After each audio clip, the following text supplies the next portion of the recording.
Assalomu alaykum. Darsimizni ikkinchi qismini boshlaymiz. Ko'p ma'lumotlar bilan ishlaganda kerak bo'ladigan kombinatsiyalar. Birinchi kombinatsiyamiz bu Ctrl+A, ya'ni barchasini belgilash. Bu ustun yoki bu ustun. Agar ustun birlashgan bo'lsa, barchasini bittada belgilab beradi. Keyingisi Ctrl+S, Excelni saqlab qo'yish. Qanaqadir ma'lumotlar kiritib, u yoqda formulalar bilan ishlab, Excelda ishinglar bitgandan keyin Ctrl+S tugmasini bossanglar, tezroq saqlanib bo'ladi. Shunda X bosib chiqib ketganingizda sizlardan boshqa so'ramaydi, saqlanib qilaymi degan savol bo'lmaydi. Ctrl+F qidiruv funksiyasi. Aytaylik, shu jadvalimizdan biror bir so'zni yoki biror bir o'zimizga kerak bo'lgan ma'lumotni qidirmoqchi bo'lsak, shuni yozamiz. Aytaylik, mahsulot kodini qidirmoqchimiz. 108-mahsulot kodi. Shu ko'rinishda chiqazib beradi. Yoki krem deylik. Krem mahsulotimizni qidirmoqchimiz. Shu ko'rinishda topib beradi. Agar ayni bir ustun bo'yicha, qaysidir qatorlar bo'yicha qidirmoqchi bo'lsak, o'sha ustunni bosib Ctrl+F qiladigan bo'lsak, masalan aytaylik, bizga shu ustundan qaysidir mahsulot kerak. Ustunni tanlab Ctrl+F bosamiz. Kefir. Shu ustunimizdan kefir degan so'zni qidirib topib beradi.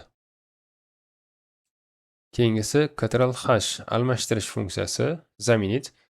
Ya'ni o'zimizga kerak bo'lgan so'zni boshqa so'zga yoki belgiga almashtirsak bo'ladi. Aytaylik, shu ustunimizdan donani ruscha ko'rinishdagi shtukka o'zgartirmoqchimiz. Ctrl+H qaysini topiy deydi, ya'ni qaysi so'zni almashtiramiz? Dona so'zini shtuk qisqartmasiga o'zgartiramiz. Zaminit все qilsak, har bitta dona so'zini bittada o'zgartirib beradi. 6 ta bor ekan, 6 tasini o'zgartirib berdi. Yoki teskarisi, shtuk so'zini o'zbekchada dona so'ziga almashtirsak, shu ko'rinishda o'zgartirib beradi. Keyingisi Ctrl+Z ortga qaytarish, ya'ni biror bir ma'lumotni o'chirib olsak yoki noto'g'ri yozib qo'ysak, uni Ctrl+Z funksiyasi orqali qaytarsak bo'ladi. Yoki o'chirib turib, qaysidir ustunimiz aytaylik to'g'ri o'chirilgan bo'lsa, Ctrl+Z ni bossak bu qaytaradi, Ctrl+Y yana oldinga yuradi. Ctrl+Z ortga qaytarsa, bu yana xuddi shu amalni ketma-ketlikda bajarib beradi. Ctrl+X, Ctrl+C va Ctrl+V. Ctrl+X butunlay ko'chirib oladi, ya'ni visit qiladi. Ctrl+C shunchaki nusxa oladi, ko'chirib oladi. Ctrl+V shu olgan ma'lumotimizni o'zimiz tanlagan yachakiga qo'ymoqchi bo'lsak, Ctrl+V tugmasini bosamiz. Ctrl+X, Ctrl+V. Bu yoqda visit qildik, hech nima qolmadi, butunlay ko'chirib oldi. Ctrl+C, Ctrl+V.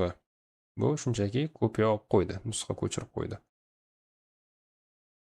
Va oxirgisi Ctrl+N. Bu yangi Excel ochish. Biz qanaqa qilib Excel ochamiz?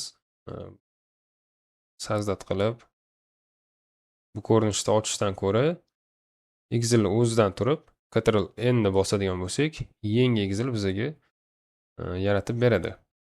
Ya'ni ishimiz tezroq bitadi shunda. Bu kombinatsiyalar orqali ancha vaqtingizni tejab qolasizlar. Keyingi videolarda yana ham ko'proq kombinatsiyalarni ko'rsataman. Xayr, salomat bo'linglar.